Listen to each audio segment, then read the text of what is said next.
Hey everyone, Denise here from Sewlimitless, and in today's video I'm going to share a little pattern review and show you one of my latest makes here.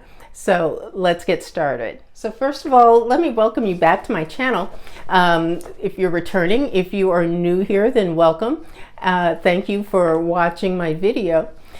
In this one, I'm going to talk about the Lexington, which is a pattern. It's a PDF pattern from a company called Sewing in the City Patterns. I love this. I have made this before, this night shirt. That was a Minerva make for me.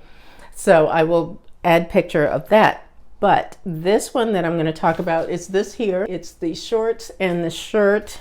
It's view B, the shirt and the shorts. I made this out of a rayon challis. So this pattern is for woven fabric. I used a rayon challis, which is really soft and drapey and very, very comfortable. So I figured that would be perfect for something like this. But I made this pattern and I honestly really love it. You also get a long sleeve with long pants option as well. So of course, you know, you can mix and match and do whatever you like when you're sewing, which is awesome.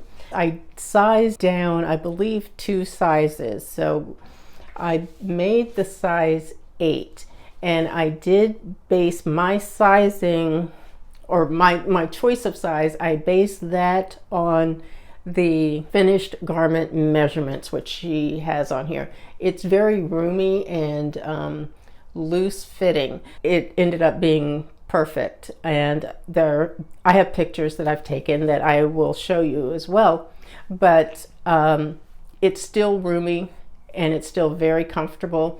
The shorts have side pockets on it, so there's that.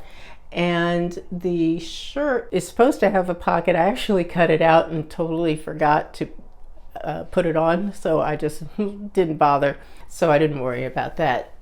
But it is a really nice pattern. I made this in a weekend, basically. Very easy to put together. It does not take a lot of fabric, at least for the top and the shorts. And it could be something that you may have some fabric left from another project, and I think the shorts are actually nice enough where you could probably wear them with other tops and as an outfit outside. You don't have to just do this as a PJ option. It is loungewear, but it's sort of an elevated loungewear, so that's really nice. I didn't change anything, and this is the first time I've made this set, but I'm pretty sure it's not going to be the last time I make this. I can leave you a link down below if you're interested in checking out her shop. Like I said, the name of it is Sewing in the City, and so I can leave a link below. You can check out her shop and purchase this pattern. Like I said, it is a PDF, so you do have to put it together. But that is it for this video. 2 thumbs up on the pattern. If you enjoyed the video, please give me a thumbs up. And I will see you all in the next video. Hit the subscribe, hit that notification bell so you don't miss a video. And that's it. I will see you all again later. Take care, guys. Bye-bye.